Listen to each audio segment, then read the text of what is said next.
frickin' interdimensional invaders.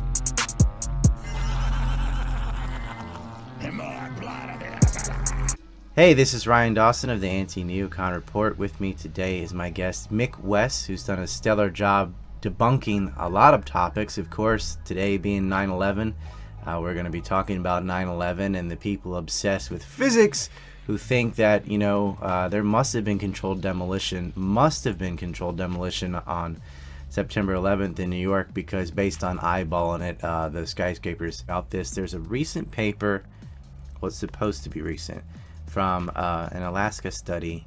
I think his name was Halsey, or Howless maybe?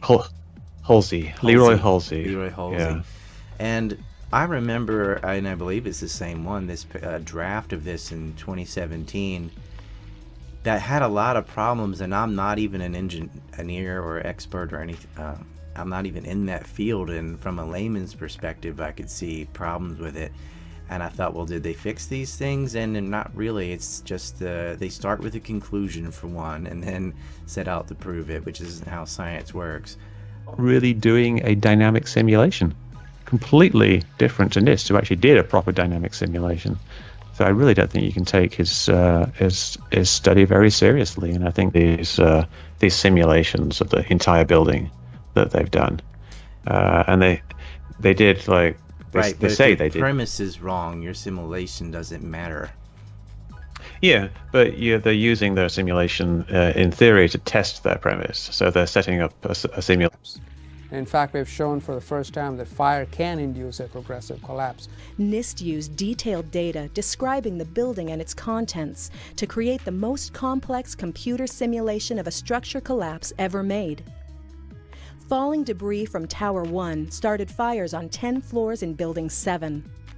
A break in the city water main from the collapse of the towers disabled sprinklers in the lower half of WTC 7, allowing fires on those floors to burn for 7 hours. Be perfect. So there was so much fire that it was going to have like an unprecedented situation, and eventually there was this collapse from just basically accumulated fire damage.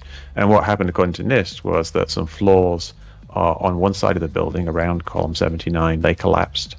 And these conspiracy theories metastasize and grow, and people get gaslit, and it's affecting their life, and the way they view other political events will be affected by this one, and it gets more and more silly. And no tall building had ever collapsed primarily due to fire. But that's exactly what investigators believe happened to the 47-story World Trade Center Building 7 on September 11th. I don't mind people questioning 9/11 if it's done in an adult way. What I question 9/11 as not like the way 9/11 Truth quote they do, but as far as how that event was used to justify things in the future, like invading Iraq, it's just not worth it. When I say an airplane hit the Pentagon, I have people like trying to attack me financially, like visceral hatred, for pointing out that films like Loose Change showed the hole in the second floor, not the first floor, and that it's not a 16-foot hole, it's 90 feet long, there's debris of a plane, yada yada yada. That people get really mad when you debunk nonsense, because the web is inundated with the ether of stupid that is 9/11 Truth that will only show you in the north side. And I know so because I eyeballed it and it looked like that. You ever seen a building burn down? It looks almost exactly the same. For about that long. Fires in high-rises have never brought down a steel frame high-rise building at all, ever. In the case of Building 7, it collapses straight down into its own footprint at free fall speed in the first 100 feet. It's dropping, as you can see, symmetrically, smoothly, at free fall speed in the first 100 feet, 2.5 seconds. This is uncanny. There's 40,000 tons of structural steel designed to resist this collapse. Like that. You ever seen a building burn down? It looks almost exactly the same. Center 7 collapsed because of fires fueled by office furnishings.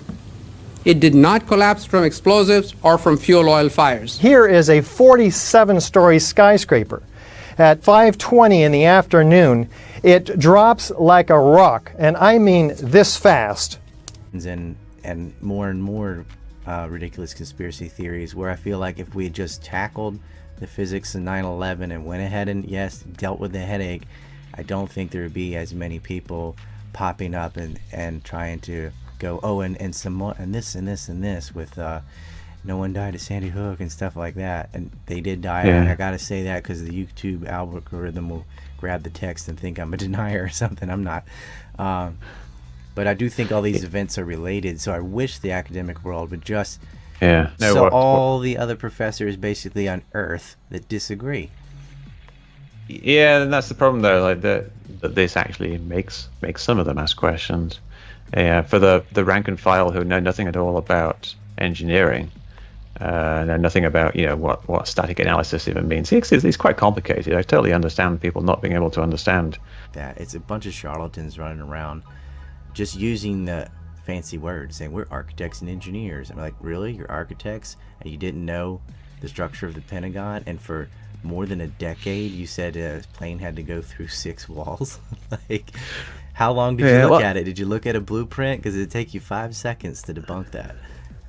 I think a lot of the people who are actually members of architects and engineers, some of them are actually architects and engineers, obviously not like thousands of people. Yes, some are. With relevant experience. Obviously not enough to make it collapse, but then it was on fire for like 5 or 6 hours, and then it collapsed. So it's obviously it collapsed from the fire. But the question was like, why did the fire make it collapse? Like, what actually happened? Did the columns soften and weaken, or was there something else going on? So NIST did this study, the official study. And stigma to where I can't talk about the politics of 9/11 or other events that led after it, because I'll get associated with the Alex Joneses and loose changes and weirdos that think jet fuel can't melt steel and no building never fell from fire, and that, like, you can name their catchphrases, right? So I want to